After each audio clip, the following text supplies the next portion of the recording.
దీవించి ఆడకుండా ఇచ్చే దేవానికి స్తోత్రం స్తోత్రం స్తోత్రం. ఏసే పుట్టినరోజు జరుగుతుంది, మీరు సాయం దయచేయనని మీకు స్తోత్రమయ్యా స్తోత్రమయ్యా స్తోత్రమయ్యా. ఏసే ఇంకెంతమంది ఉన్నారు వాళ్ళని కూడా రప్పించడానికి మీరు సాయం దయచే దేవానికి స్తోత్రం స్తోత్రం. వేసే భువనాన్ని పట్టాలను భువనాన్ని కూడా దీవించి ఆడకుండా దయచే దేవానికి స్తోత్రమయ్యా. వేసే మళ్ళీ వచ్చిన మీరు సాయం దయచేయను వేసే మీకు స్తోత్రం స్తోత్రం. వనవనాలను కూడా దీవించి ఆడకుండా దయచేయను వేసే మీకు స్తోత్రం స్తోత్రం. వేసే సెలవులో మీరు సాయం దయచేయను మా పంటలను దీవించి ఆడకుండా దయచే దేవానికి స్తోత్రమయ్యా. వేసే ఇంకెంతమంది ఉన్నారో వాళ్ళు కూడా దీవించి ఆడకుండా దయచేయను, వాతావరణం సెలవు దయచేయను మీకే స్తోత్రం. ఎండలను తగ్గించాను మీకు సాయం దయచేయను మీకే స్తోత్రం స్తోత్రం. ఏసయ్య ఇంకెంతమంది ఉన్నారో వాళ్ళని రప్పించాలని త్వరగా రాయనని ఏసయ్య మీకు పరిశుద్ధం జరుపుతున్నాం తండ్రి. ఆమేన్. మహోన్నతుడ మహిమా స్వరూపుడా, మా యొక్క ప్రాణనాథ మా విమోచక మీకు స్తోత్రమయ్యా. మేము సజీవులుగా ఈ సమయం వరకు మేము ఉన్నామంటే కేవలము మీ కృపయే మీ కృపయే మీ కృపయే ప్రభా. వట్టి ఊపిరి కన్నా అలగనగా ఉన్న మమ్మల్ని ప్రభా స్థిరపరుస్తున్నా ప్రభా. మీ పరిశుద్ధమైన నామమును ఎల్లవేళలా కూడా స్తుతించి స్మరించి ఆరాధించే భాగ్యము అయ్యా మా కనుకరుపు చేసి సంఘముగా చేరి ప్రభా స్తుతించడానికి ఇచ్చిన ఈ శ్రేష్టమైన సమయం బట్టి మీకు స్తోత్రము ప్రభా. ఇది మరి ప్రార్థించిన ప్రతి ఒక్క ప్రార్థన ఆలకించున్నారు. వచ్చిన బిడ్డలందరినీ కూడా మీ ఆత్మతో ఇంకొక నింపి ఆస్వాదించి మరి వేడుకొచ్చిన ఇంకా ఎవరైతే రావాలో వాటిని కూడా నడిపించారు. సమస్తము ప్రభు మీకు సాక్షిగా ప్రభా మమ్మల్ని సిద్ధపాటు చేయమని మహిమా ఘనత ప్రభావాలు మీకు ఆరోపిస్తూ రక్షకుడును నాథుడైన యేసు నామమున అడిగి వేడుకొంచున్నాము తండ్రి. ఆమేన్. దేవుడు మన ప్రార్థనని ఆలకించి అట్టి రీతిగా చేసినందుకు మన రెండు చేతులు పైకెట్టి గట్టి దేవుడికి స్తోత్రం చేస్తాం. స్తోత్రము స్తోత్రము స్తోత్రము స్తోత్రము స్తోత్రము స్తోత్రము. హల్లెలూయా. ఇప్పుడు వచ్చిన మీకు అందరూ కూడా మన రక్షకుడు మన ప్రభువైన యేసుక్రీస్తు వారి యొక్క శ్రేష్టమైన నామమున మీకు అందరికీ ప్రత్యేకమైన వందనములు రండి. హల్లెలూయా. ప్రభు వాస్తవంగా మరి మనుషుల భయంకరమైన పరిస్థితిలో దేవుడు మనల్ని అందరినీ సజీవించాలని నామానికి మహిమ కలుగును గాక. ఆమేన్. నిజమే. అసలు యోగ్యులు అంటే యోగ్యులము కానప్పుడు కూడా, యోగ్యత లేనప్పుడు కూడా దేవుడు మనల్ని తన మహిమార్థమై నడిపిస్తున్నాడు. ఆయన నామానికి మహిమ కలుగును గాక. మనం ఈ లోకంలో మనం జీవిస్తున్న జీవిత దినాలన్నీ కూడా ప్రభుకే అంకితం అవును గాక. ఆమేన్. మనమందరూ కూడా ఆయన సేవ బట్టు ఆయన నామం బట్టు మనం జీవించడానికి మనం ఆలోచించాలి. కానీ ఏ పరిస్థితి బట్టి కూడా మనం అనాలోచన కలిగిన వారిగా ఉండనే ఒకటి. ఎందుకంటే ఏ స్థితిలోంచైనా కానీ దేవుడు మనల్ని విడిపించే గొప్ప దేవుడు. ఆమేన్. హల్లెలూయా.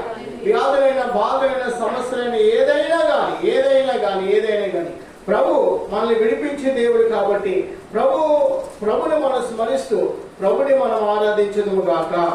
మొదటి పేతురు పత్రిక అపోస్తలుడైన పేతురు మనకి తన గ్రంథం ద్వారా తన పత్రిక ద్వారా మనకి ఇచ్చిన లేఖనాన్ని మనం చదువుకుందాం.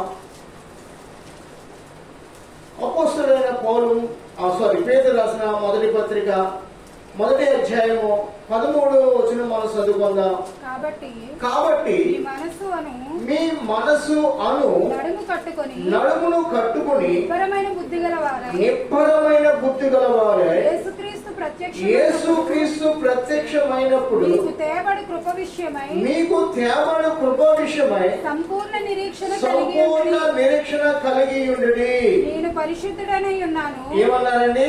నేను పరిశుద్ధుడనై ఉన్నాను కనుక మీరును పరిశుద్ధులై ఉండుడని రాయబడి ఉన్నది. కాగా మీరు విధేయులకు పిల్లలై పూర్వపు అజ్ఞాన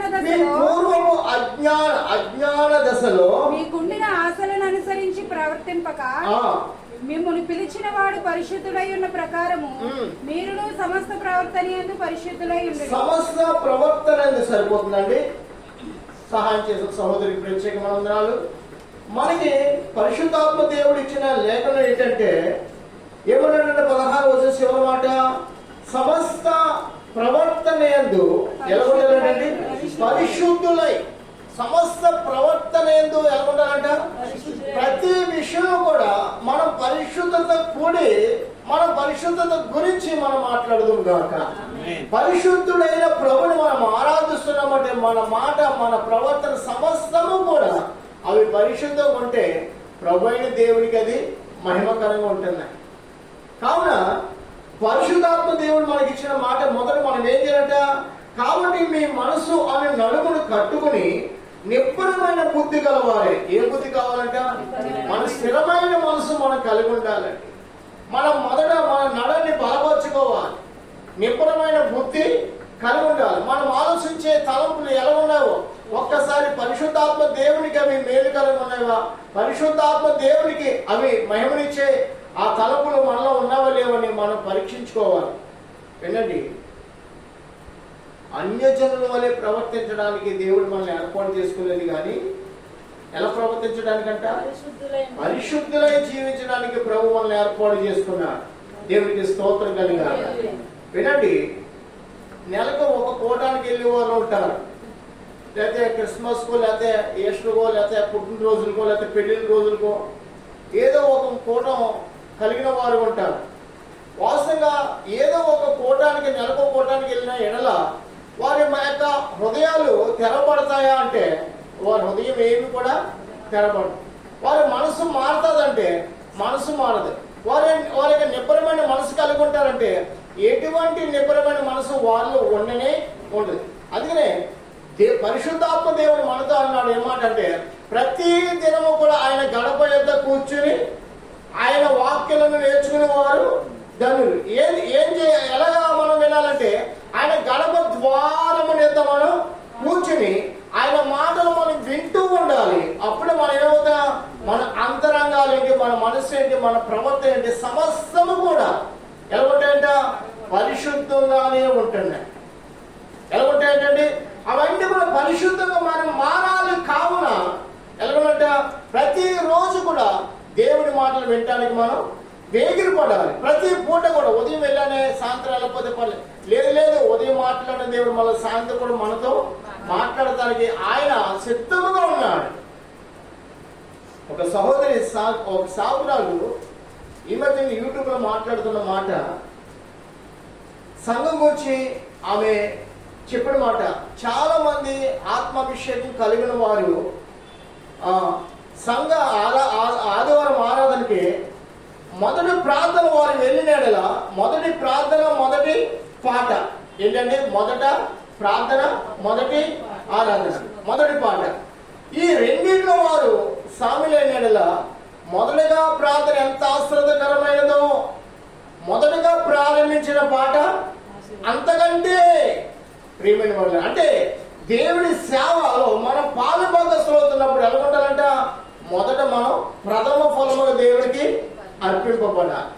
అందుకనే యాకోబు పత్రిక 1వ అధ్యాయము 18వ వచనం కూడా ఒకసారి మనం నేర్చుకుని మళ్ళీ ఇక్కడికి వద్దాం. ఈ మాట మూయొద్దు, అక్కడే ముందు దీని ముందు ఉన్న యాకోబు పత్రిక, ఆయన తాను సృష్టించిన వాటిలో మనము ఎలా ఉండాలంటే అండి, ఆయన సృష్టించిన వాటిలో ఎలా ఉండాలంటే మనం ప్రథమ ఫలముగా ఉండినట్లు సత్యవాక్యము వలన మనలను తన సంకల్ప ప్రకారము కనేను. దేవుడు మన మీద ఎంత అనుగ్రహం చూపాడు చూడండి. ఏం చూపాడంట, తన యొక్క అనుగ్రహం మన మీద చూపి మనము దేవుని విషయాలు ఉండాలంట ప్రథమ ఫలము. ఇక్కడ పేతురు గారు రాశాడు, సమస్తమైన ప్రతి ఒక్క విషయం మనం ఎలా ఉండాలంట, పరిశుద్ధులుగానే ఉండాలి. కానీ మళ్ళా ప్రవర్తన విషయంలో కానీ, సాక్షి విషయంలో కానీ, మాట విషయంలో కానీ మనం తప్పిపోతే ఏమాత్రం కూడా దేవుడికి ఇష్టం లేదు. యాకోబు భక్తుడు రాసిన మాట ఏంటి తెలుసండి, ఆయన మనల్ని ఎలాగంటే సమస్తమైన వాటిలో, అంటే దేవుడు చేసిన వాటిలో మనం సూర్యుడి కంటే బలవంతులమా చెప్పండి? సూర్యుడు ఉన్నాడు, ఎవరున్నారు? సూర్యుడి దగ్గరికి ఎవరైనా చేరగలరా? చంద్రుడి దగ్గరగా, నక్షత్రాల దగ్గరగా ఒకేలా చేరవచ్చేమో, అవునే కదండి. అయితే సూర్యుడి దగ్గరికి ఏ నరుడు కూడా లేడు, వెళ్ళలేడు, ద్వారం తెలియదు. అయినప్పుడు కూడా దేవుడు సూర్యుడి కంటే మనల్ని కోరుకున్నాడు. హల్లెలూయా. మనల్ని ప్రేమిస్తున్నాడు, ప్రథమ ఫలముగా చేసుకున్నాడు, ప్రథమ ఫలముగా దేవుడు మనల్ని ఉంచాడండి. కాబట్టి మనము ఎల్లప్పుడూ కూడా ఒక తలంపు మనం కలిగి ఉండాలి. ఒక తలంపు ఎల్లప్పుడూ కూడా కలిగి ఉండాలి. ఏ తలంపు అంటే, నేను నా దేవునికి ప్రథమ ఫలమును నేనే. దేవునికి స్తోత్రం కలగాలి. ప్రథమ ఫలము నేనే కాబట్టి నేనే నా దేవుని ఆరాధించడానికి, నా దేవుని సన్ని ప్రార్థన చేయడానికి, నా దేవుని దినాన్ని, ఆ పరిశుద్ధ దినాన్ని నేను ముందుగా దేవుని సన్ని చేరుకుందునని ఆలోచన కలిగి మన పనులన్నీ కూడా ముందుగా చక్కబెట్టుకుని 9:30కు కోట పట్టే 9:30కే దేవుని సన్నిధిలో మనము అక్కడ చేరుదుము గాక. మనం ప్రథమ ఫలముగా దేవుడు ఏర్పాటు చేసుకున్నాడు కాబట్టి ఈ అభిషేకాన్ని ఎవరు కూడా కోల్పోకూడదండి. సహజంగా ఏదో ఒక సమయాన్ని అన్ని దినాలు ఒకేలాగా ఉండనే ఉండవు. ఏదో బంధు పట్టో లేవలేకపోతాం, ఏదో పరిస్థితి బట్టి లేవలేకపోతాం, ఏదో సమస్య బట్టి మనం కొన్ని విధాలుగా మనం నలిగిపోతాం. ఇవన్నీ సహజమైన మానవ చేతిలో. కానీ దేవుని సేవ విషయంలో మాత్రం క్రమము అనేది మనం మరువకూడదు. దేవుడికి స్తోత్రం కలగాలి. ఎందుకంటే దేవుడు మనకు ఒక వాక్యం ఇచ్చాడు, నీవు నేను ఎలాగంటే ఎవరు అంట, ఆయన నిమిత్తం ప్రథమ ఫలంగా మనం బ్రతుకుము గాక. ఈ వాక్యం పట్టుకుంటే మనం ఎప్పుడు కూడా దేవుని అడిచి మనం తప్పిపోం. యోషువ అనుకున్నాడేమో, నేను ప్రతిష్ఠింపబడిన వాడను, నేను ప్రథమ ఫలంగా దేవుని కోసం భూలోకంలో జీవించాలనుకున్నాడు. కాబట్టి అతను ఎలా బ్రతికాడంటే తన బ్రతుకంతా కూడా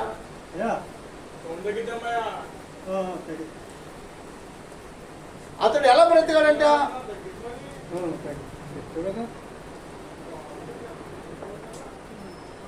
అతడు ఎలా బ్రతికాడు, ప్రథమ ఫలంగానే బ్రతికాడు. ఎలా బ్రతికాడంటే ప్రథమ ఫలంగానే జీవించాడు. కానీ అసలు అతని జీవితంలో ఎప్పుడూ కూడా ఏది కూడా లోక సంబంధం ఏది కూడా అతనికి కనబడలేదు. అంత పరిశుద్ధుడుగా అతను జీవించాడు. దేవునికి స్తోత్రం కలిగాక. అంత మాత్రమే కాదు, అతడు దేవుని నామానికి నా ద్వారా ఎన్నడూ కూడా అవమానం అనేది రాకూడదని యోచించాడు. అందుకనే అతని మనసు అనే నడని ఏం చేసుకున్నాడు, స్థిరపరచుకున్నాడు. తన మనసును కాపాడుకున్నాడు, తన ప్రవర్తన యావత్తు కూడా కాపాడుకుని పరిశుద్ధుడిగా జీవించాడు. అంత పరిశుద్ధుడిగా ఉన్న యోసేపుని దేవుడు విడిచిపెట్టాడంటే, అయ్యా మనం అన్ని విధాలు ఆశ్రయింపబడు నిమిత్తమే దేవుడు మనల్ని ఎలాగొండమంటాడట, పరిశుద్ధులుగా జీవించమంటున్నాడు. అన్ని విధాలు మనం ఆశ్రయింపబడాలి.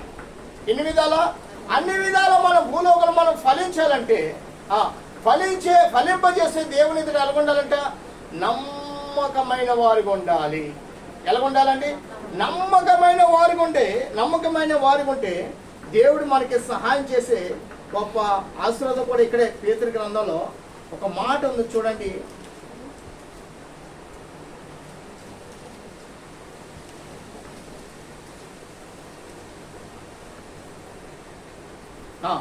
ఇక్కడే 3వ అధ్యాయము 8వ వచనం చూడండి ఒకసారి. 3వ అధ్యాయం 9. ఆశీర్వాదములకు వారసులకు మీరు పిలువబడితే కనుక కీడులకు ప్రతి కీడును, దోషులకు ప్రతి దోషుని చేయక జీవించండి. దేవుని బిడ్డల లోకములో ఎప్పుడు కూడా ఏం కలిగి ఉండాలంట, దీవెని కలిగి ఉండాలి. ఏం కలిగి ఉండాలి, అసలు కీడుకు ప్రతి కీడు చేయాలనే తలంపు మనకు పుట్టకూడదు. మనల్ని దేవుడు ఎందుకు పిలుచుకున్నాడంటే, ఆశీర్వాదములకు మనం వారసులం. దేనికి వారసమో తెలుసండి, దేవుడు మన కోసం నియమించిన వాటికి అన్నిటికీ కూడా మనం వారసులమే. ప్రథమ ఫలముగా దేవుడు మనల్ని ఏర్పాటు చేసుకున్నాడు. నిజమే, భూలోకంలో జీవిస్తుండగా భూలోకంలో ఈ యొక్క జీవితంలో అనేకమైన సమస్యలు మనకు ఎదురవుతూ ఉంటాయి. అవి ఏమన్నా మనల్ని ప్రభు నుంచి ఎడబాటు చేస్తాయంటే ఎడబాటు చేయవు. రోమ సంఘానికి వెళ్ళినప్పుడు భక్తుడు పౌలు గారు 8వ అధ్యాయం కొంత చూడండి.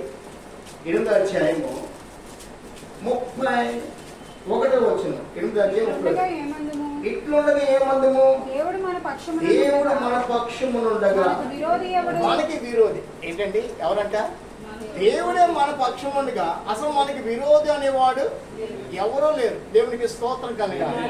వినండి, వాస్తవంగా ఒక వ్యాధి మనల్ని ఈ లోకం నుంచి తీసివేయగలరా? విశ్వాసంలో మాట్లాడాలి. ఒక వ్యాధి మనల్ని బంధించగలదా? ప్రభు వాక్యం ఇచ్చిన మాట తెలుసా? నిన్ను స్వస్థపరిచే యెహోవాను నేనన్నాడు. ప్రభు మాట మనలో నెరవేరాలంటే మనము సమస్త విషయంలో కూడా ఎలా ఉండాలంట? పరిశుద్ధతను కలిగిన వారు ఉండాలి. సమస్తమైన కపటము, ఈర్ష అనేది విశ్వాస జీవితంలో ఎక్కడ కూడా ఉండకూడదు. అయితే ఇక్కడ మరొక మాటను చూడండి. రోమా అధ్యాయము 8వ అధ్యాయము అక్కడ 33 వచ్చి చదువుకుందాం. దేవుని చేత ఏర్పరచబడిన వారి మీద నేరము మోపువాడు ఎవడు? చూడండి, మనం ఎవరి చేత ఏర్పాటు చేయబడ్డామన్నా? ఎవరి చేత? దేవుని చేత ఏర్పాటు చేయబడిన వారి మీద నేరం మోపేవాడు ఎవడు కూడా లేడు. మనం చూడండి, భూలోకంలో జీవిస్తుండగా తన అమూల్యమైన రక్తం చేత ప్రభు మనల్ని కడిగాడు. ఏం చేశాడండి? తన అమూల్యమైన రక్తం చేత ప్రభు మనల్ని కడిగాడు. ఇప్పుడు ఆయన పరిశుద్ధపరిచాడు మనల్ని. మన మీద నేరం మోపేవాడు మనల్ని ఎవరైనా ఉన్నారంటే ఎవరో లేరు. దేవుడికి స్తోత్రం కలుగా. మన మీద నేరం మోపడానికి ఎవరు కూడా అధికారం లేనే. అంటే అంత విలువైన రక్తం మన కోసము చిందింపబడి ఉన్నది. హల్లెలూయా. అంత విలువైన రక్తం మన కోసం ఆయనే తనకు తానుగానే చిందించున్నాడు. ప్రియమైన వాళ్ళగా ఆలకించండి. మనం దేవుడే ఏర్పాటు చేసుకున్నాడు. మనకి విరోధి అనేది ఎవరు కూడా మళ్ళా నాడు చూడండి. శిక్ష విధించేవాడు 34 వచ్చి చూడండి. 30 వచ్చి శిక్ష విధించేవాడు ఎవడు? సరిపోయిన క్రీస్తు యేసే. అంతేకాదు మృతుల నుంచి లేచిన వాడును దేవుడి కుడిపార్శ్వన ఉన్నవాడును మన కొరకు విజ్ఞాపన చేయవాడును అని. గట్టిగా స్తోత్రం చెప్పండి. మనము చూడండి, చంద్రవరం గ్రామం మనది. చంద్రవరం గ్రామం ప్రతి ఒక్క వ్యక్తి కోసం పేరు చెప్పిన ప్రార్థన చేసే అనుభవం మనలో ఉందంటే ఎవరిలో కూడా లేదు. ఏదో ప్రార్థన చేస్తాం 10 మందో ఒక 20 మందిలో మన పేర్లు జ్ఞాపకం చేసుకుంటాం. అందరి పేర్లు మనకు తెలుసు అంటే తెలియదు. అయితే పరిశుద్ధాత్మ దేవుని యొక్క వాక్యం మనకి ఏం చెప్తుందంటే మనందరి కోసం విజ్ఞాపన చేయవాడు కూడా ఆయనే. దేవుడికి స్తోత్రం కలగాలి. ఇప్పుడు మీ ఇళ్ళలో మీరు ఒంటరిగా ప్రార్థన చేస్తున్నారు. ఉదయకాలం నా ఇంట్లో నేను ఒంటరిగా ప్రార్థన చేసుకుంటాను, లేదా 2-3గా కలిసి ప్రార్థన చేస్తాను. మనం అనుకుంటాం నేను ఒక్కదాన్నే ప్రార్థన చేస్తాను, నేను ఒక్కనే ప్రార్థన చేస్తాను తలపు మనకు ఉండొచ్చు. కాదు. నీతో పాటు ఎవరు? ప్రభువైన యేసు కూడా నీతో పాటు ప్రార్థన చేస్తున్నాడు. లోకంలో ఉన్న పరిశుద్ధులందరూ కూడా ఆ సమయాన్ని వారి గృహాల్లో, వారి సంఘాల్లో, వారి స్థలాల్లో, వారి జీవితం బట్టి, వారి అవసరం బట్టి, వారి కార్యాలను బట్టి ప్రతి పరిశుద్ధుడు కూడా ప్రభువైన దేవుని ఎదుట మోకరించి ప్రార్థనలు చేస్తున్నారు. హల్లెలూయా. నీ ఒక్కడమే కాదు లోకంలో ఉన్న పరిశుద్ధులందరూ కూడా ప్రార్థన చేస్తున్నారు. అబ్బా, దేవునికి స్తోత్రం కలిగాక. మన ప్రార్థన ఏ సమయం కూడా బలహీనమైనది కాదు. మన ప్రార్థన అనేకులతో కలిసి అనేకులు పరిశుద్ధుల యొక్క ప్రార్థన దేవుడు సిద్ధపాటు చేసి ఆ ప్రార్థనలన్నీ కూడా ప్రభు పాదాలు చెంద చేరు నిమిత్తం తన దూతల్ని కూడా ఈ లోకంలో సంచరింపచేస్తున్నాడు. నిజమే, మనం అనుకుంటాం ఒక్కరిమే ప్రార్థన చేస్తున్నామని. కాదు. నా సహోదరి, నా సహోదరుడా, నువ్వు చేస్తున్న సమయాన్ని కొన్ని లక్షల మంది కూడా ప్రార్థన చేస్తారు ప్రపంచంలో. అందుకనే సర్వలోకములో ఉన్న సకల పరిశుద్ధుల కూడికల దేవుడు ఆశ్రయించింది కాక, సర్వలోకములో ఉన్న పరిశుద్ధులందరినీ దేవుడు తన రాకడ కోసం సిద్ధపాటు చేయగా, కానీ మాట మనం నోరారా పలుకుతూ ఉంటాం, ప్రియ సోదరి సోదరుడా. ఎందుకంటే పరిశుద్ధులు విజ్ఞాపనం చేస్తారు, ప్రార్థన చేస్తారు. వారి ప్రార్థనలు మన ప్రార్థనలు కూడా ఎక్కడికి వెళ్తున్నట్ట? ప్రభు సన్నిధికి ఆ ప్రార్థనలకు కూడా వెళుతున్నాయి,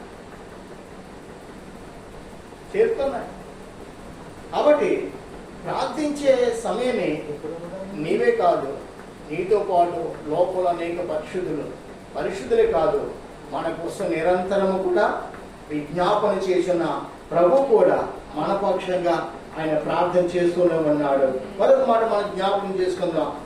అక్కడ 35వ వచనం మనం జ్ఞాపకం చేసుకుందాం. క్రీస్తు ప్రేమ నుండి మనలను ఎడబాపు వాడు ఎవడు? శ్రమైనను, బాధైనను, హింసైనను, కరువైనను, వస్త్రహీనతైనను, ఉపద్రవమైనను, ఖడ్గమైనను మనలను ఎడబాపునా. ఏదేది అంటే లోకంలో ఎదురవుతున్నవి ఏది కూడా దేవుని నుంచి మనల్ని ఎడబాపేది ఏది కూడా లేనే.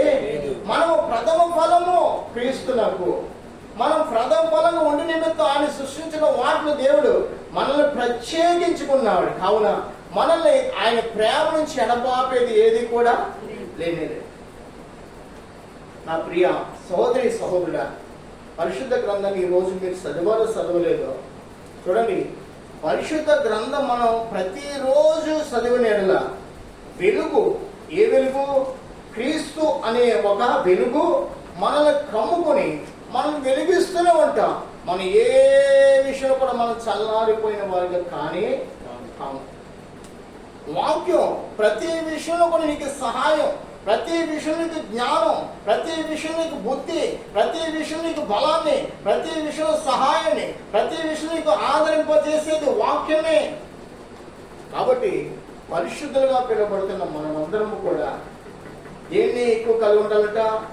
వాక్యముతో మనం ముడి వేసుకుందుము గాక. వాక్యం అనే ముడి మనం కలిగిన వారు ఉండాలి. భార్య భర్తలు ఇద్దరు కూడా వివాహమైన పిల్లలు ఒంటరిగా అంత సిగ్గు, అలా జంతికి అంత ఎక్కడ సిగ్గుపడతారా? చెప్పండి, జంతికి అంత ఎక్కడ సిగ్గుపడతారా? సిగ్గుపడరు. లోపల ఎక్కడైనా కానీ వారి ఒకరిగా వారు జీవించడానికి దేవుడి చేత వారు ఏర్పాటు చేయబడిన వారు. ఇంకా వాళ్ళలో ఇంకా ఏమాత్రం భయం లేదు, సిగ్గు అనేది లేనే లేదు. వివాహాలు కాకముందు చూడండి, కొంతమంది ప్రేమించుకుంటారు. అమ్మ బావ ఎదురుపడ్డారు అనుకోండి, వాళ్ళ ఎదురు కూర్చుంటారు. ఎవరైనా వాళ్ళ ఎదురు కూర్చోడానికి ధైర్యం ఉంటుందా? ఇంకా పారిపోతారు.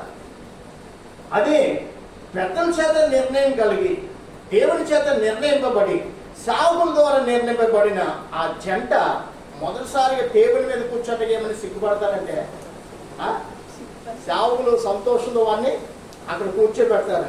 అక్కడి నుంచి ఏమవుతుంది? వాళ్ళలో ఉన్న సిగ్గు అంతా కూడా వాళ్ళు విడిచిపోతారు. అవునే కదండి. అంతకుముందు వారు ఏ విషయం, ప్రతి విషయంలో కూడా సిగ్గుపడతారు. ఇప్పుడు మొన్న మా మేనలుడి వివాహం అయింది హైదరాబాద్లో. వారిని ఫోటోస్టూట్ వారు ఈ రీతిగా చేయండి. పెళ్లి కుమార్తె అసలు ఒప్పుకున్నట్లేదు. మాకు ఇటువంటి అలవాట్లు కానీ పెళ్ళవక ముందు అతన్ని ఇలా పట్టుకోమని అన్నాడు వీడియో కాపీ. అటువంటి విషయాలు మేము చేయం. వివాహం అయిన పిమ్మట ఏదైనా ఒకవేళ నీ షూటింగ్ షాప్ ఏదైనా కానీ అక్కడ మేము ఏదైనా ఎక్కువేస్తానేమో కానీ వివాహం మునుకు అతని చెయ్యి నేను పట్టుకోను, అతడు నా ఒంటి మీద చెయ్యి ఎంత వినయముతో కలిగి మాట్లాడిందంటే ఆ వీడియో షూట్ తీసే అతడు ఆశ్చర్యపోయాడు. ఓకే మేడం నేను చెప్పినట్టే అనేసి ఇంకా అక్కడితో షూటింగ్ కట్ చేసి ఎక్కడ తీసుకెళ్ళిపోయారు? వివాహం జరగడానికి తీసుకొచ్చేసి. ప్రియమని బలారా, ఈరోజు మనం చూస్తే ఎవరి బిడ్డలుగా ఉన్న ఆడబిడ్డైనా మగబిడ్డైనా ఈ విషయంలో ఏ మాత్రం కూడా భయం అనేది లేకుండా వారు వివాహాలు కాకమునిపే అపవిత్రులైపోతున్నారు. అసలు వివాహం ఎంత పరిశుద్ధమైనదో, దేవుడి యొక్క ప్రణాళిక మన పట్ల, మానవుల పట్ల ఎంత ఉన్నతమైనదో ఏ మాత్రం కొంతమందికి ఆలోచన అని వారు అనాలోచన వెళ్ళిపోతున్నారు. కాబట్టి వారి బ్రతుకులు ఏ రోజు కూడా నెమ్మది అనేది ఉండట్లేదు. దైవ ప్రణాళిక చెప్పిన, వాక్యము చెప్పిన, తమ్ము తాము సిద్ధపాటు చేసుకుని, తమ్ము తాము దేవుని సమర్పించుకుని, దేని కూడా లోబడకుండా వివాహమైన పేమట ప్రియమైన వాళ్ళారా వారు బ్రతకడానికి నిర్ణయం తీసుకున్న వారి జీవితం దేవుడు అంచులంచులుగా ఆస్వాదించి దేవుడై ఉన్నాడు. అంచులంచులుగా వారిని వర్ధనము చేయ దేవుడే. ఎందుకు తెలుసా? వివాహము అన్ని విషయాలలో చాలా ఘనం. ఎంత ఘనత అంటే అంత ఘనత ఆ వివాహానికి దేవుడి పేరు పెట్టాడు. నిజమే, వివాహము జరిగిన మన జీవితంలో దేవుడు ఎల్లప్పుడూ కూడా ఘనమైన కార్యాలు మన జీవితం జరిగించి వాడై ఉన్నాడు. వివాహం జరిగిన పేమట మళ్ళీ అక్కడతో దేవునితో మన జీవితము కొనసాగు నిమిత్తము ఒంటరిగా ఉన్న వారిని దేవుడు ఏం చేశాడంట? జంటగా చేశాడు. వేరే వేరుగా ఉన్న వారిని తీసుకొచ్చి ఒక్క శరీరంగా వారిని సిద్ధపడి వీరు ఎల్లప్పుడూ కూడా ఎవరిని అడగాలి? దేవుణ్ణి అడుగుతున్నారు. ప్రతి విషయం దేవుణ్ణి, ప్రతి విషయం దేవుణ్ణి, ప్రతి విషయం దేవుణ్ణి. కాన వివాహంలో ద్రాక్షారసం అయిపోయిందేమో కానీ వివాహం చేత దేవుని చేత ఏర్పాటు చేయబడిన బిడ్డల జీవితంలో ఆ సంతోషం ఎన్నడూ కూడా కొదువు కానీ కాదు. హల్లెలూయా. నిజమే, కాన వివాహంలో ద్రాక్షారసం అయిపోతేమో వారు ఇంకా ప్రభువు గురించి వారు ఆలోచన లేకుండా ఉన్నారేమో. అందుకే మరే వచ్చి చెప్పిన అయ్యా ద్రాక్షారసం అయిపోయింది అన్నాగా ఆయన అంటున్నాడు, ఏమన్నాడండి? నా సమయం ఇంకా. ఆయన సమయం ఎప్పుడు వస్తుంది ప్రియమైన వాళ్ళు చెప్పండి? ఆయన సమయం ఎప్పుడు వస్తుంది? ఆయన సమయం ఎప్పుడు వస్తుంది? ప్రియ సోదరి సోదరుడా, ప్రభు నా నిమిత్తమే ఉన్నాడు. ప్రభు నన్ను ఒంటరిగా విడిచిపెట్టాడు. నా ఒంటరితనాన్ని దేవుడు ఆస్వాదించి దేవుడని నిర్ణయం కలిగి నిశ్చయత కలిగి ప్రభుని మనం స్మరించి జ్ఞాపకం చేసుకున్నప్పుడు దేవుడు ప్రతి సమయంలో కూడా మనం హెచ్చించి దేవుడై ఉన్నాడు. ప్రతి విషయంలో మనం ఆస్వాదించి దేవుడై ఉన్నాడు. దేవుడికి స్తోత్రం కలిగారు. కాబట్టి దేవుని బిడ్డలమైన మనము ఈ విషయంలో చాలా జాగృతి కలిగి మనం ప్రవర్తించాలి. అందుకనే పౌలు గారు అంటున్నాడు, అక్కడ పేతురు పత్రిక మొదటి అధ్యాయానికి వెళ్దాం. మొదటి అధ్యాయానికి వెళ్ళి అక్కడ అన్నాడు, మీ మనసు అనే నడుముని మనం ఏం చేయాలంట? కట్టుకోవాలి. ఏం చేయాలంటే మన నడుముని మనం కట్టుకోకపోతే ఎన్ని సంవత్సరాలు వచ్చి పడతాయి. అంటే కట్టుకోవటం అంటే ఏంటి? మన ప్రవర్తన, మన జీవితాన్ని ఏం చేసుకోవాలని? స్థిరపరచుకోవాలి ప్రభు నిమిత్తం. పేతురు గారు అదే అంటున్నారు, స్థిరపరచుకోవాలి అంటున్నాడు. అంతేనా? చూడండి 17వ వచనం చూడండి ఒకసారి. పక్షపాతం లేకుండా క్రియలు బట్టి ప్రతి వాడిని తీర్పు తీర్చేవాడు తండ్రి అని మీరు ఆయన ప్రార్థన చేస్తున్నారు కనుక మీరు పరదేశులై ఉన్నంత కాలము భయముతో గడుపుడి. విశ్వాస జీవితం ఎలా గడపాలంట? భయముతో. ఎలా గడపాలండి? భయముతోనే. మన దిన ప్రారంభం ఎలా ఉండాలి? దేవునితో ముడివేసుకుని దేవుని మనం భయపడుతున్నప్పుడు ఆ భయమే భక్తి అయి ఉంది. ఆ భక్తి ఫలభరితమైన దీవెన కూడా నడిపించేది. అందుకని యెహోవా యందు భయభక్తులు గలవాడు ఇలాగునాసరు. మనం ఏదో ఒక్క సమయానికి ఏదో చాలా మంది వ్యాధుల్లోనూ బాధల్లోనూ ప్రభుని జ్ఞాపకం చేసుకుంటారు. లేదు తమ్ముడా సహోదరి, అలా కాదు. ఎలా జ్ఞాపకం చేసుకోవాలి? ప్రతిరోజు ప్రభుని మనం కలిగి ఉంటాము కాక ప్రతిరోజు ప్రభు యొక్క మనము భయపడుతూ జీవించాలి. ఆయన గురించి మాటలు ఎంత ఉన్నత కలిగి రాశాడంటే పక్షపాతం లేకుండా. ఎవరిలో పక్షపాతం లేదు?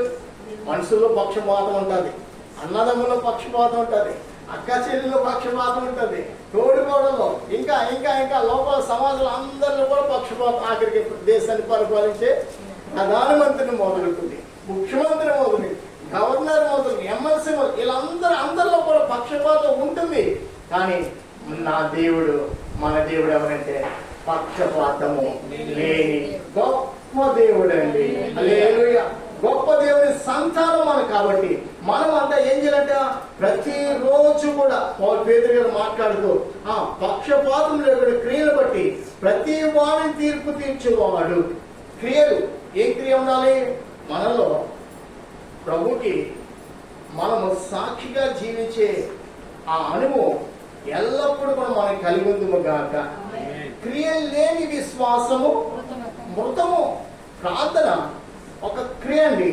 ప్రార్థన ద్వారా మనం ఎన్ని నేర్చుకుంటామంటే, నీతిగా ఉండాలని నేర్చుకుంటాం, అబద్ధం ఆడకూడదు నేర్చుకుంటాం, దొంగతనము అనేది మన దగ్గరికి రాకూడదు, మోసం చేయటం అనేది రాకూడదు, ఇతరులు దొంగిలించుట అనేది మనకి రాకూడదు, పరాయి వాడిని ద్వేషించే మనసు మనకి ఉండదు, పరాయి వాళ్ళతో మనం వేరే రీతిగా సరశక్తులు మాట్లాడే తలంపులు మనకి పుట్టవు. ప్రార్థన ద్వారా ఎంత మన ఆత్మ నూతనపరచబడుతుందంటే, నా ప్రియ సహోదరి సహోదరుగా, అంత మనం నూతనపరచబడతాం. దేని ద్వారా? ఏదైనా మందు ఉందంటే నా మాట మారాలి, నా ప్రవర్తన మారాలి, నేను శాంతి కలిగి జీవిస్తానని మెడికల్ స్టోర్కు డాక్టర్ దగ్గరికి వెళ్ళి ట్యాబ్లెట్ ఇవ్వనంటే ఆయన అంటారు, అవి మందు ద్వారా వచ్చేవి కానీ క్రీడ. మరి అవి నీకు కలిగింపు చేసేది ఎవరంటే, నేను సృష్టించిన సృష్టికర్త. హల్లెలూయా.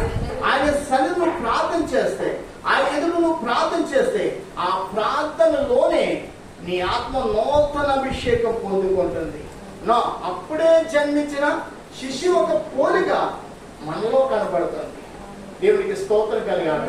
పరలోక రాజ్యాన్ని చేరే అనుభవం ఏంటంట? చిన్న పిల్లల యొక్క మంచి మనసు, చిన్న పిల్లల యొక్క ఆ తలంపు మనలో ఉండాలి. చిన్న పిల్లల వాళ్ళని మీరు మార్పు చెందకపోతే మీలో ఎవరు కూడా పరలోక రాజ్యాన్ని చేరడని ప్రభు వారు మాట్లాడారు. నిజమే. మనం ప్రార్థన చేసినప్పుడు పక్షపాతము లేని తండ్రి యొక్క మనం ప్రార్థన చేస్తున్నామే. ఎవరి దగ్గర అండి? పక్షపాతము లేని తండ్రి దగ్గర. కాబట్టి తీర్పు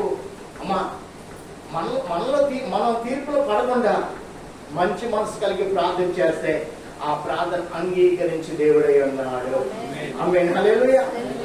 మనం వాస్తవంగా చెప్తున్నానండి, ఎప్పుడైతే దేవుని ఎదుట మోకరించామో మన పాత రోత జీవితము యావత్తు కూడా మనల్ని విడిచి పారిపోతారు. దేవుడికి స్తోత్రం కలిగాలి. మన పాత లక్షణాలు, పాత స్వభావం, పాత గుణము, రోతతో కూడిన గుణం ఏదైనప్పుడు కూడా, లోక సంబంధం ఏదైనా కానీ, ప్రార్థన మించిన దైవ శక్తి లోకంలో మనలో ఏది కూడా ఏదండి? ప్రార్థన పరలోకముందున ప్రభునే కదిలించేస్తుంది కదా. ఏలి గురించి ఏం రాయబడిందంట? ఏలియా మనలాంటి స్వభావం గలవాడే, అయితే అతడు ప్రార్థించే 3.5 సంవత్సరాల వర్షము మళ్ళా అతడే ప్రార్థించేయగా మళ్ళీ ఏం చేసిందంట? వర్షం కురిసింది. చిన్న మేఘము 3.5 సంవత్సరాల్లో కరువును తీర్చివేసింది. గట్టిగా స్తోత్రం చెప్తాము. భక్తుడు ఏమన్నాడు? అయ్యా, అరచేతంత మేఘము పైకి ఇక్కడ నేను చూస్తున్నాను అన్నాడు. ఆ అరచేయంత మేఘం 3.5 సంవత్సరాలు ఇశ్రాయేలు కరువును తీర్చివేసింది. దేవుడికి స్తోత్రం కలిగాక. మనం భూలోకంలో ఫలించాలంటే పక్షపాతము లేని దేవుని ఎదుట మనము మోకరిస్తుండక మనలో ప్రతి ఒక్క మాట ఎలాగుండాలట? దేవుడికి ప్రీతికరముగా ఉండేగాక. నేను ఎప్పుడు కూడా ఎదుటి వ్యక్తిని గురించి వేరేగా మనం ప్రార్థించ, అతను మేలు కోరు, అతను మంచి కోరు, అతని యొక్క రక్షణ కోరు, అతని యొక్క జీవితంలో మార్పు కోరు మనం ప్రార్థన చేయాలి. కానీ అతని జీవితంలో మనం కీడు చూడాలని, నా కన్నులారా చూడాలని ఎప్పుడు కూడా ప్రార్థన చేయకూడదు. దేవుడు ఆ స్వభావం మనకి దయచేయని గాక. ఆ పాత రోత పాప జీవితాన్ని దేవుడు సమాధి చేస్తాడండి. ప్రియుడా, ప్రభు రాజ్యాన్ని చేరేవారు ఎవరో తెలుసా? సమస్తమైన కీడును, సమస్త పక్షపాతం విడిచిపెట్టి, లోకంతో ఏ పొత్తు లేకుండా, లోక సాంగత్యం అనేది మనము ఏమాత్రము కూడా వాటి గురించి ఆలోచించకుండా, అక్కడ అడుగు పెట్టకుండా, అక్కడ నిలవకుండా దేవుని కోసం బ్రతుకుతున్న వారినే ఎవరు తీసుకెళ్తాడా? దేవుని కోసం బ్రతుకున్న వారిని మాత్రమే ప్రభు కొనుక్కోవటానికి రానై ఉన్నాడు. నిజమే. ప్రియమైన సహోదరుడా, పరలోక రాజ్యం చేరేది ఎవరో తెలుసా? ఇది ఒక పత్రిక పాఠంలో రాయబడిన పరిశుద్ధత నీలో నాలో ఉండాలి. ఈ మనలో ఒక పత్రిక జీవించుదుముగాక. ఆమేన్. హల్లెలూయా. ఎలా జీవించాలంట? మనం కూడా ఒక్కొక్క పత్రిక జీవించాలి. మనం చూసినప్పుడు అనేకలు నేర్చుకోవాలి. మనం మాట్లాడుతున్నప్పుడు ఆ మాట వారికి ఇంపుగా ఉండాలి. మన గుణము, మన ప్రవర్తన వారికి ఎంతో ప్రియమయంగా ఉండాలి. అరే వీరు అందుకే నెమ్మదిగా జీవిస్తున్నారు, వీరు మంచి మనసుతో మాట్లాడతారు, వీరు ఎల్లప్పుడూ మంచి విధేయతను కలిగి ఉంటారు. లోకంలో ఉన్నది ఏది కూడా దీని లోకం దానికోసం నేను ఎప్పుడు ఆరాటం చెందరు అని వారు గుర్తించి నిమిత్తము ప్రభు మనకిచ్చిన ఈ పత్రిక పాఠాన్ని మనమే ఒక పత్రికగా మారుదుముగాక. పరిశుద్ధాత్మదేవుని నేను చూసినప్పుడు నీవు ఒక జీవము కలిగిన ఒక పత్రికగా ఇతరులకు కనబడదుగాక. నీవే జీవవాకు నీ నోటంట వచ్చును గాక. జీవ ఓటతో కూడిన ఆ అభిషేకము నీలో కనబడునుగా. అలా బ్రతుకుని నిమిత్తం ప్రభు మనల్ని తన స్వరక్తమిచ్చి సంపాదించిన సంఘంలో విలువైన పాత్రలుగా ఆయన ఏర్పాటు చేసుకున్నాడు. ఆయన కోసం ప్రథమ ఫలంగా ఆయన మనల్ని ఏర్పాటు చేసుకుంటున్నాడు. లోకంలో దేన్ని కూడా ప్రేమించలేదు. మనం చూసినప్పుడు అంటే ఆయన ఎంతగానో మనం చూసి ముచ్చటిస్తున్నాడు. ఓ నా రూపము, ఓ నా స్వరూపము. మరి ఆయన మాట మనలో ఉందా? ఆయన ఉద్దేశాలు మన ద్వారా మనలో సఫలమవుతున్నాయా? ఆయన ప్రవర్తించిన ప్రవర్తన మన యందు కనపడుతుందా? పేతురు గారు అందులో మాట్లాడుతున్నాడు. సమస్తమైన కపటము మాని. చూడండి 2వ అధ్యాయం 3వ వచనం చూడండి. 2వ అధ్యాయం 3వ వచనం. మొదటి పేతురు రాసిన మొదటి పత్రిక. ఒకసారి 2వ వచనం చూడండి. సమస్తమైన దుష్టత్వము, సమస్తమైన కపటము, వేషధారణను, అసూయను, సమస్త దోషణ మాటలను మాని ఎలా ఉండాలంట? కొత్తగా జన్మించిన శిశువులను పోలిన వారై నిర్మలమైన వాక్యమును పాల వలన రక్షణ విషయంలో ఎదుగు నిమిత్తము ఆ పాలన అంటే ఆ వాక్యాన్ని, ఆ రక్షణ మీలో కొనసాగించడని పేతురు గారు మాట్లాడుతున్నారు. ఎలాగంటే అప్పుడే జన్మించిన శిశువు పోలిక మనలో కనబడుగాక. అప్పుడే సృష్టించిన బిడ్డ యొక్క పోలిక ఎంత మనకి అందంగా ఉంటుందో ఆ పోలిక మనలో ఉండాలని పరిశుద్ధాత్మ దేవుడు కోరుకుంటాడండి. ఇప్పుడు అన్నాడు 2వ వచనంలో, సమస్తమైన దుష్టత్వం, సమస్తమైన కపటము, వేషధారణ, అసూయను, సమస్త దోషణ మాటలను మనలో ఏ మాత్రం కూడా ఉండనే రక్షింపబడిన మనము అసలు ఇవేమి కూడా మనలో ఉండనే లోపల ప్రియుడ స్వార్థము కలిగి ప్రతి ఒక్కరు బ్రతుకుతారు. ఆ స్వార్థమే వాళ్ళని నాశనానికి నడుపుతుంది. స్వార్థము లేని మనిషి అంటే లోకంలో లేడు. కానీ దేవుని రక్తము చేత, వాక్యము చేత కడగబడి విడుదల పొందుకున్న వారు ఏ స్వార్థము, ఏ కపటము, ఏ వేషధారణ బొమ్మలు ఉండనే ఉండదండి. నిజమే, పరిశుద్ధ పోలిక కనబడాలన్నాడు కదా ప్రభు. నేను పరిశుద్ధుడు కాబట్టి మీరు కూడా ఎలా ఉండాలి? మీరు కూడా పరిశుద్ధులుగా ఉండమన్నాడు. పరిశుద్ధత కలిగిన వారి పోలిక వారి జీవితంలో వేషధారణ కానీ, కపడము కానీ, ఇంకా మరేది కూడా వాళ్ళు ఏమాత్రం కూడా ఉండదు. ఇప్పుడు కూడా ఎలా ఉంటారంటే ప్రభుని కలిగిన వారిగానే వారి లోకంలో జీవిస్తున్నారు. వారిని నశింపజేసేది ఏ ఆయుధం కూడా వారికి విరోధంగా కార్యం చేయడం దానికి అధికారము లేదు ప్రియుడా. మోషే ఈ లోక సంబంధించిన జీవితాన్ని విడిచిపెట్టి క్రీస్తుతో కూడా నింద గొప్ప భాగ్యమని ఎంచుకున్నాడు. లోకంలో ఉన్న ధన సంపాదనలో, లోకంలో జీవితం భాగ్యం అనుకోలేదు. క్రీస్తుతో కూడా నింద గొప్ప భాగ్యం అనుకుని ఐగుప్తుని విడిచి వెళ్ళిపోయాడు. ఇప్పుడు ఏమైంది? ఏదైతే విడిచిపెట్టాడో దాన్ని దేవుడు మోషేను ఏం చేశాడా? అక్కడికి దేవుడిగా నడిపించాడు. మోషే ఐగుప్తుని విడిచిపెట్టేశాడు. ఐగుప్తుకి వెళ్ళమన్న దేవుడు మోషేతో అంటున్నాడు తెలుసా, నేను నిన్ను ఫరోకు దేవుడిగా చేసి ఉన్నాను. ఆమేన్. హల్లెలూయా. మనం ఈ లోకాన్ని ద్వేషించినట్లా ఈ లోకం మనం ఎలాగో తెలుసా, ప్రభువుగానే మనం బ్రతుకుతాం. ఆమేన్. హల్లెలూయా. ఏ కపటం ఉండదు, వేషధారం ఉండదు, అసూయ ఉండదు, ఈర్ష అనేది ఉండదు. మనకి స్వార్థం అనేది మనకి ఉండదు. అప్పుడే ప్రభు బిడ్డలుగా మనం గుర్తింపబడుతున్నాం. అప్పుడే ప్రభు రాజ్య నివాసులమై మనం పిలువబడుతున్నాం ప్రభు చేత. ఎవరి చేత అంటే ప్రభు చేత మనం పిలువబడతాం. కాబట్టి కింద చూడండి, కింద ఒక మాట ఉంది 2వ అధ్యాయంలో, మన చదువుకున్న 4వ చూడండి. మనుషుల చేత విసర్జింపబడినను దేవుడి దృష్టికి ఏర్పరచబడినదయో అమూల్యమును సజీవమైన రాయి ప్రభునంతకే వచ్చిన వారై యేసు క్రీస్తు ద్వారా దేవుడికి అనుకూలముకు ఆత్మ సంబంధమైన బలులు అర్పించుటకు పరిశుద్ధ యాజకులుగా ఉన్నట్లు మీరును సజీవమైన రాళ్ళ వలె నుండి ఆత్మ సంబంధం మందిరముగా కట్టబడుచున్నారు. చూడండి, ఈ లోక మందిరాలకి దేవుడికి ఏమాత్రం కూడా పని లేదు, అసలు పని లేదండి. దేవునికి ఏ మందిరంతో పని తెలుసా? ఆత్మ సంబంధమైన మందిరములకు మనం కట్టబడితే ఆ మందిరం నిమిత్తమే దేవుడు ఎదురు చూస్తున్నాడు.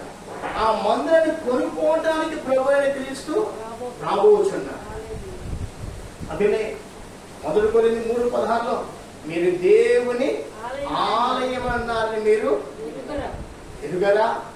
ఎవరైనా దేవుని ఆలయం పాడు చేసిన వాడిని దేవుడు ప్రియమైన వల్ల మన హృదయాన్ని లోక ఆలోచనతో నింపుకున్నాం అనుకో, మన హృదయాన్ని మనమే పాడు చేసుకున్నాం. విశ్వాస జీవితం అనేది ఏం తెలుసండి? ఇహ సంబంధమైనది కానీ కాదు. అది ఎవరిదంట? పర సంబంధం. అందుకని దేవుడు హెబ్రీ పత్రికలో ఈ 11వ అధ్యాయం అనుకోండి, చూడండి. హెబ్రీ పత్రిక 11వ అధ్యాయం అబ్రహాము గురించి, యాకోబు గురించి, ఇసాకు గురించి దేవుడు సిగ్గుపడ్డాడు అనే మాట మనం చదువుకుందాం. చూడండి 11వ అధ్యాయానికి వచ్చి 13 చూడండి. 13 వీరందరూ ఆ వాగ్దాన ఫలము అనుభవింపకపోయినను దూరము చూసి వందనము చేసి తాము భూమి మీద ఎలాగంట పరదేశులమును యాత్రికులను ఒప్పుకొని ఎలాగంటే విశ్వాసము గల మృతులందరి ఇలాగ చెప్పువారు స్వదేశమును వెతుకుచున్నామని విషదపరుచుతున్నారు.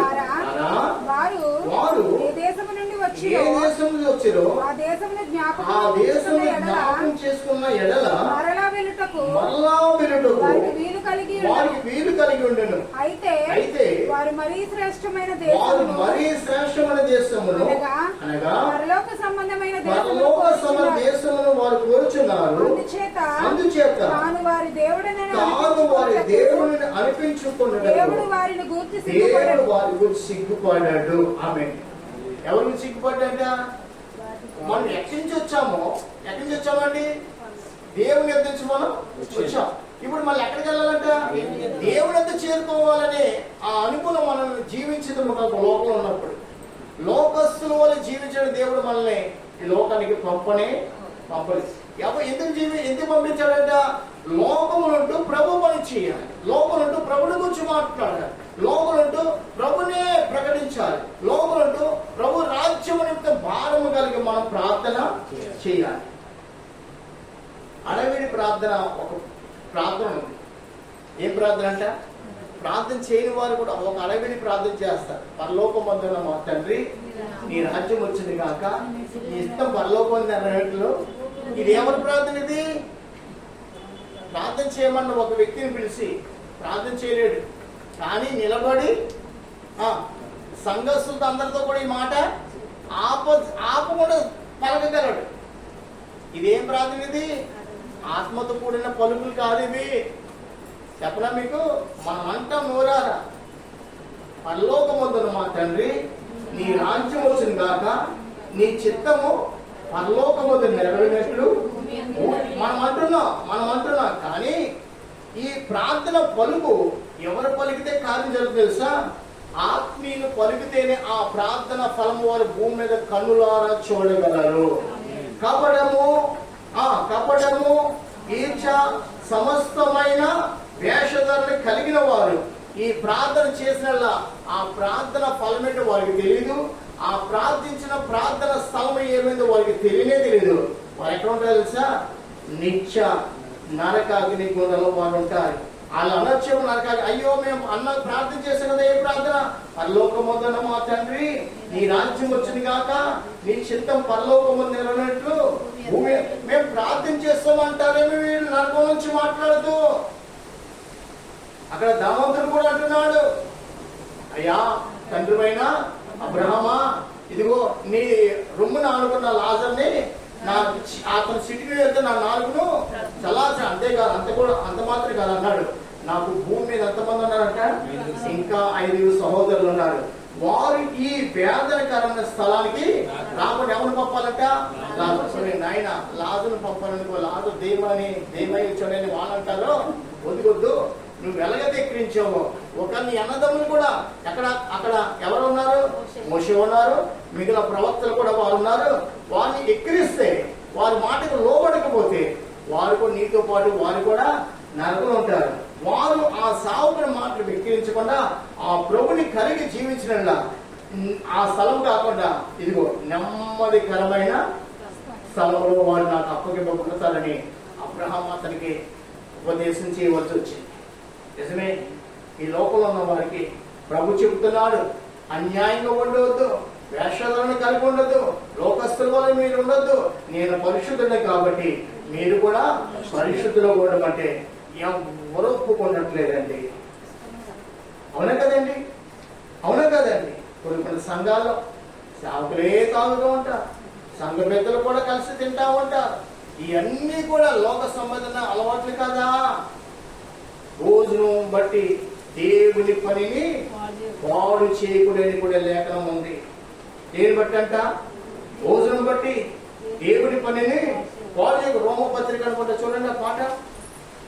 రోమపత్రికలో అపొస్తలుడు పౌలు అంటున్నాడు, భోజనం బట్టి 7వ అధ్యాయమో ఎక్కడ ఉందన్నమాట.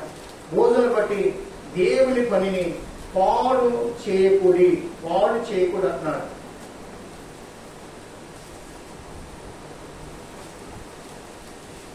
రోమపత్రికలో ఈ మాట ఉంది.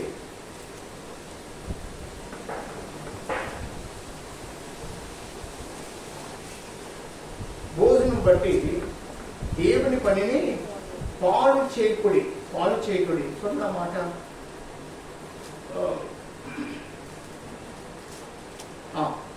14వ అధ్యాయము 20వ వచనం చూడండి. 14 భోజనము నిమిత్తము దేవుని పనిని పాడు చేయకూడదు. చాలు వినండి. ఏ పని పాడు చేయకూడదు? చాలా మంది సంఘాలకు వెళ్ళి సంఘాల భోజనాల్లో అది నా దగ్గర కూర్చున్నప్పటికి వెనకలాగేశాడు, అది పెట్టలేదు, పలవ కాస్త ఎక్కువ పెడతాడు అనుకున్నాడు, అసలు పలకాయ పెట్టలేదు, కూర కాస్త ఎక్కువ వేస్తాడు అనుకున్నాడు, అసలు కూర అసలు నాకు రుచి తగలేదు. ఇలా మాట్లాడి కొంతమంది సంఘానికి రావడానికి కొంతమంది ఏం చేస్తారంట? నెపములు చెప్తారు, సాకులు చెప్తారు. సోదరుడా, ఈ పొట్ట ఎంత తిన్నా గానీ సాలు అనే మాట ఎప్పుడు కూడా పొట్ట అనదు. ఆహార విషయంలో కానీ ధనం విషయంలో కానీ హృదయం కూడా చాలు అనే మాట హృదయంలో ఉండదు, పొట్ట కూడా ఉంది. అయితే ఏదో కొంత సమయానికి తినేసాక ఆ పొట్ట నిండిపోయింది అనొచ్చేమో కానీ మళ్ళా ఒక కరగడ తర్వాత మళ్ళా తినే బుద్ధి మళ్ళా పోతారు. మనము దేవుని బిడ్డలమైన మనం కరుకునకు దాసులుగా కాకూడేది. కరుకునకు దాసులు కాకుండా ఎవరు దాసులు ఉండాలి? దేవుని శాప నిమిత్తం మన దాసులుగా ఉందుముగాక. ఆమేన్. ప్రియమైన వాళ్ళారా, కావున ఈ రోమ సంఘానికి వెళ్ళినప్పుడు వారి యొక్క స్థితి ఎలా ఉందంటే వారు భోజనము అనే గొడవలు ఉన్నారు, కానీ ఆత్మీయత గురించి వారికి ఆలోచన లేని వారు ఉన్నారు. కాబట్టి వాళ్ళు వెళ్ళి అక్కడికి వెళ్ళి వారిని ఖండిస్తూ ఉన్నారు. చూడండి ఒకసారి పైన 14 వచ్చిన ఒకసారి వద్దాం. సహజంగా ఏది నిషిద్ధము కాదని నేను ప్రభు అయినా యేసునందు ఎరిగి రుజువుగా నమ్ముచున్నాను. అయితే ఏదైనా నిషిద్ధమని ఎంచుకున్న వానికి అది నిషిద్ధమే. నీ సహోదరుడు నీ భోజనం మూలంగా దుఃఖించినట్లా నీవెక్కడ ప్రేమ కలిగి నడుచుకున్న వాడవు కావు. ఎవరి కొరకు క్రీస్తు చనిపోయినో వాణిని నీ భోజనం చేత పాడు చేయకుము. నీకున్న మేలైనది దోషణ పాలు కానీకుడి. దేవుని రాజ్యము భోజనమును పానమును కాదు గాని నీతియు సమాధానము పరిశుద్ధాత్మ యందలి ఆనందమై ఉన్నది. దేవునికి స్తోత్రం కలుగాలి. వాస్తవంగా సహోదరుడు దేవుని సేవ అంటే అది ఆత్మీయతో కూడిన సేవది. పరిశుద్ధాత్మ యందలితో కూడిన దైవ శక్తితో కూడినది. లోక సంబంధ శక్తులు ఎక్కడ కూడా పరిశుద్ధాత్మ దేవుని ఎదుట కార్యము చేయడానికి వాటికి అధికారము లేదు. కాబట్టి పత్రిక పాటను మనం చదువుతుండగా మన అంతరంగాలే నూతనమైపోతాయి. మన అంతరంగం నూతనమైపోయింది అనుకో, శరీరం యావత్తు కూడా నూతనంగానే ఉంటాయి. మన పడక నూతనంగా ఉంటుంది, మన ప్రవర్తన నూతనంగా ఉంటుంది, మన జీవితం నూతనంగా ఉంటుంది. పొలములున్నా, ఉద్యోగంలోన్నా, వ్యాపారంలోన్నా, ఎక్కడున్నా కానీ మనం నూతనమైన తలంపు కలిగి మనం జీవిస్తాం. కానీ ఈ లోకంలో ఎక్కడ కూడా మనం మాట్లాడతాం కానీ ప్రవర్తించడానికి కానీ ఒప్పుకోము. అదే ప్రభు కోరుతున్న మంచి గొప్ప సాక్ష్యము. అందుకనే ఇప్పుడు పత్రిక 11వ అధ్యాయంలో 2 మాటలు చెప్పి ముగించేస్తాను. ఇప్పుడు పత్రిక 11వ అధ్యాయానికి వచ్చి అక్కడ వారి గురించి మనం నేర్చుకుందాం. చూడండి, విశ్వాసం అన్నది నిరీక్షింపబడుచున్న వాడి యొక్క నిజ స్వరూపమును అదృశ్యమైనవి ఉన్నవనులకు రుజువై ఉన్నది. దానిని బట్టి పెద్దలు ఏం పొందారంట? సాక్ష్యము పొందిరి. దేని బట్టి అంట? పెద్దలు దేని బట్టి సాక్ష్యం పొందారు? రుజువు ఉందని వారు రుజువు పరిచారు. రుజువేంటనే వారు ఉంటారు. రుజువు వాక్యం ఉందన్న పదమే, వాక్యం ఉందన్న శక్తి. అందుకనే 3వ వచనం చూడండి, దేవుని వాక్యం వలన నిర్మాణమై ఉన్నవి, అందుని బట్టి దృశ్యమనేది కనబడేది, యథార్థముల చేత నిర్మింపబడలేదని విశ్వాసం చేత గ్రహించుకొచ్చున్నాము. విశ్వాసం బట్టి హేబేలు కయ్యని కంటే శ్రేష్టమైన బలి. అబ్బా, ఎవరికంట? హేబేలు. కయ్యని ఎవడు? కుటుంబానికి పెద్దవాడు, పేరు కలిగిన వాడు. కానీ చిన్నవాడు ఏం చేస్తే తెలుసండి, చిన్నవాడు పెద్దవాడు కంటే శ్రేష్టమైన బలి అర్పించాడు. కాబట్టి మనం ఆ మాట పూర్తి చేసుకుందాం. కయ్యను విశ్వాసం బట్టి హేబేలు కయ్యని కంటే శ్రేష్టమైన బలి దేవుడికి అర్పించాను. దేవుడు అతను అర్పణను గూర్చి సాక్ష్యం ఇచ్చినప్పుడు అతడు ఆ విశ్వాసం బట్టి నీతిమంతుడిని సాక్ష్యం పొందాను. అతను మృతి నుండి ఆ విశ్వాసం ద్వారా మాట్లాడుచున్నాడు. దేవుడికి స్తోత్రం కలగాలి. చూడండి, విశ్వాసం అనేది ఏం తెలుసా? మనం ఉన్నా లేకపోయినా కానీ దేవునితో మన విశ్వాసము మాట్లాడుతూనే ఉంటారు. మన ప్రార్థనకు మరణం లేదు, మనకు మరణం వచ్చినా కానీ మన ప్రార్థన దేవుని ఎప్పుడు కూడా కదిలిస్తుంటారు. ప్రభా, భూలోకుల సంతానమయ్యా, నేను విడిచి వచ్చిన సంఘమయ్యా, నేను సంఘ కుటుంబాలయ్యా, నాతో సహోదరులయ్యా అని ప్రభు సింహాసనం మన ప్రార్థన కదిలిస్తూనే ఉంటారు. అందుకనే విశ్వాసం గురించి రాయబడిన ఏకైక గ్రంథం ఏదంటే ఏకైక అధ్యాయం ఏదంటే ఎబ్రీ పత్రిక 11వ అధ్యాయంలో విశ్వాస వీరుల పట్టిక. ఆమేన్, హల్లెలూయా. ఆ వీరు గురించి మనం చదువును వర్ణిస్తే రాత్రి కూడా సరిపోదు. అంత విశ్వాసంతో కూడిన జీవితం వాళ్ళు కనబడుతుంది. అంత సాక్ష్యం వారు కలిగి ప్రభు కోసం జీవించారు. ప్రాణం పోయినా పర్లేదు కానీ ఆహారం గురించి కానీ, వస్త్రాల గురించి కానీ, ఇళ్ళ గురించి కానీ ప్రభుని వారు శోధించిన వారుగా లేరు. అనారోగ్యంగా వారు లేరు. ఎక్కడ కూడా వారు బలహీనంగా కనబడలేదు. విశ్వాసం నిలబడాలంట, పౌరుషం కలిగి ఉన్నారు. ప్రభు పనిచే విషయంలో, ప్రభు రాజ్య స్థాపన విషయంలో, ప్రభు నామాన్ని ప్రకటించే విషయంలో, ప్రభుకి ఘనత చెల్లించే విషయంలో వారు ఎప్పుడూ కూడా ఏ రోజు కూడా వారు ప్రభుకి దూరంగా లేనే లేదు. అది పేదరు గారు ఈ భక్తుల గురించి అందరి గురించి ఒకసారి అతను నెమరు వేస్తూ ఒక చిన్న మాట, సంతోషకరమైన మాట, ఆ మాట నేను చెప్పి ముగించేస్తాను. చూడండి, నేను నా గుడాలను విడిచి వెళ్ళవలసి వచ్చింది. పేదరు రాసిన 2వ పత్రిక 1వ అధ్యాయము 13వ వచనం చదువుకున్నాం, 13-14 చదువుకున్నాం. మరియు మన ప్రభు అయిన యేసుక్రీస్తు నాకు సూచించిన ప్రకారం నా గుడారము త్వరగా విడిచిపెట్టవలసి వచ్చినది. నేను ఈ గుడారము ఉన్నంత కాలము ఈ సంగతిని జ్ఞాపకం చేసి మిమ్మల్ని రేపుట న్యాయమని ఎంచుకొనుచున్నాను.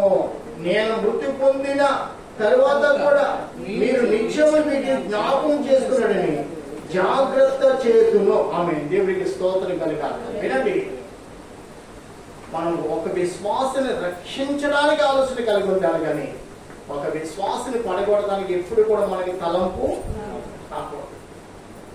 పేతురు అదే అంటున్నాడు, నేను ఈ గుడారం అంటే ఈ జీవితంలో ఈ విశ్వాస యాత్రలు ఉన్నంత వరకు నేను మిమ్మల్ని విడిచిపెట్టని కానీ మిమ్మల్ని సిద్ధపాటు చేస్తుంటాను, మిమ్మల్ని బ్రతిమాలుకుంటున్నాను, మిమ్మల్ని రేపుతున్నాను. ఇది వలసే మనం సల్లారిపోయిన వారికి ఉండటం దేవునికి ఏమాత్రం కూడా ఇష్టము లేదు. నేను మృతి నొందినా కానీ ఈ మాటలు మీరు నిత్యము కలిగి మీరు జీవించాలంటున్నారు. నిజమే, పౌలు గారు లేకపోయినా, పేతురు గారు లేకపోయినా, ఇర్మియా భక్తులు లేకపోయినా, హెజ్కేలు భక్తులు లేకపోయినా, దావీదు లేకపోయినా కానీ దేవుని చేత అనుగ్రహించబడిన దైవ వాక్యము మనకి కృప కలుగు చేయుచున్నది. కృపగల రక్షణ మార్గం ఏమైందో కనిపెడటానికి, స్మరించడానికి, ఆలోచన చేయడానికి, బుద్ధి కలిగి ప్రవర్తించడానికి కూడా ఈ వాక్యం మనల్ని నడిపిస్తుంది. మనకెంతో సహాయంగా ఈ వాక్యము ఒక కర్ర వలె ముసలివాడు నిలబడతానికి ఏం కావాలంటే కర్ర. మన పాపం నుంచి పడిపోకుండా పాపం నుంచి నిలబడటానికి దేవుని వాక్యం ఒక ఆత్మీయ కర్రలా మనల్ని నడిపిస్తున్నది. హల్లెలూయా. ఈ వాక్యాన్ని కలిగిన వాడు ధన్యుడు. తన మనసు అనే నడని ఎల్లప్పుడూ కూడా కట్టుకొని ప్రభు పరిశుద్ధుడిగా ఉన్న ప్రకారంగా మనం కూడా పరిశుద్ధుడిగా కలిగి జీవించడానికి ఈ వాక్యం ఎంతో సహాయము. అట్టి కృప మీకు, మీ కుటుంబాలకు నా దేవుడు అనుగ్రహం చేసి మిమ్మల్ని సిద్ధపాటు చేయని గాక. ఇచ్చిన ఉపదేశం బట్టి మన 2 చేతులు పైకి కలిగి దేవుడికి స్తోత్రం చేద్దాం. స్తోత్రము. ప్రేమమైన పరిశుద్ధుడ, మహోన్నతుడ, మహిమా స్వరూపుడైన మా రాజ్యానికి స్తోత్రము స్వామి. ప్రభు ఈ రాత్రి కాలం ఇచ్చిన దైవ వర్తమానం బట్టి మీకు స్తోత్రము అయా. పేతురు రాసిన మొదటి పత్రికలు కొన్ని మాటలు, 2వ పేతురు రాసిన పత్రికలు కొన్ని మాటలు, ప్రభువును కొన్ని మాటలు మేము స్మరించి జ్ఞాపకం చేసుకుని, ప్రభా మీ ఎడల మా ప్రవర్తన ఏమైందో, మా యొక్క సాక్ష్యం ఏమైందో వాటిని స్మరించుకోవటం ఇచ్చిన గొప్ప ఉత్తమైన మాటలు బట్టి మీకు స్తోత్రము. విన్న ప్రభు వాక్యం బిడ్డలు ప్రభా వాటి ద్వారా నెమరు వేసుకోవటానికి 30 దంతలుగా 60 దంతలుగా 100 దంతలుగా ఫలించడానికి కృపగా ఇచ్చాను. వచ్చిన బిడ్డలందరినీ దీవించాను. అలా మీరు ఆకరాల్సిమైతే ప్రభా అయ్యా మరి రేపటి దిన జరిగే ఆ పుట్టినరోజు వేడుకలు కూడా కృపగా ఇచ్చాడు. ప్రభా ఎవరు ఈ రోజు నిద్రించారో విన్నా ఆ తొక్కుల కుటుంబానికి ఆనందం ఇచ్చాడు. ప్రభా మేము ప్రార్థన చేస్తే ఎవరు కూడా రక్షణ లేకుండా మరణానికి పోకూడదయ్యా. రక్షణ లేకుండా మరణ వార్త వారికి తగలకూడదయ్యా. ఆ మరణ దూతను బంధించమని వేడుకొచ్చాను. ప్రతి ఒక్క హృదయాలు వెలిగింపబడిన గాక. యవన బిడ్డల హృదయాలు వెలిగింపబడిన గాక. బాల్య దశలో ఉన్న హృదయాలు వెలిగింపబడిన గాక. నడి ప్రేమలో ఉన్న హృదయాలు వెలిగింపబడిన గాక. వృద్ధాపంలో ఉన్న హృదయాలు వెలిగింపబడిన గాక. రక్షణకు తెలియని వారు రక్షింపబడిన గాక. ఈ గ్రామ నలుమూలలో కూడా రక్షణ కార్యాలు జరుగుని గాక.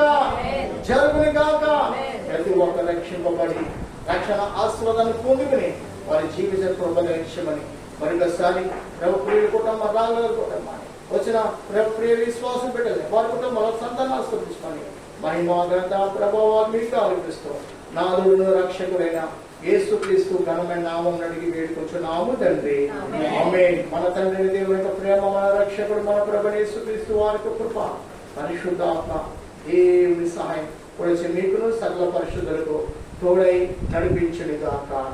ఆమేన్, ఆమేన్, ఆమేన్. నా ప్రాణమా నా సమస్తమైన పరిశుద్ధ నా ప్రాణమా యెహోవాను స్తుతించు, ఆయన చేసిన ఉపకారాన్ని ఆమేన్, ఆమేన్, ఆమేన్. హల్లెలూయా, హల్లెలూయా, హల్లెలూయా. దేవుడు మిమ్మల్ని అందరినీ దీవించును గాక. అందరికీ వందనాలు. ఏం సిద్ధపాటు చేశారు? రాజు మీకు స్తోత్రం. ప్రియులు సిద్ధపాటు పలహారం బట్టి మీకు స్తోత్రం. ఆ ఇచ్చిన కుటుంబానికి దీవెనకరంగా తినేవారు రుచికరంగా నిమిత్తం 5 రొట్టెలు 2 చేపలు మీరు ఆశ్రయించి పంచి ఇచ్చిన రీతికి వీటిని ఆశ్రయించమని యేసు నామమున వేడుకుంటున్నాము తండ్రి. ఆమేన్.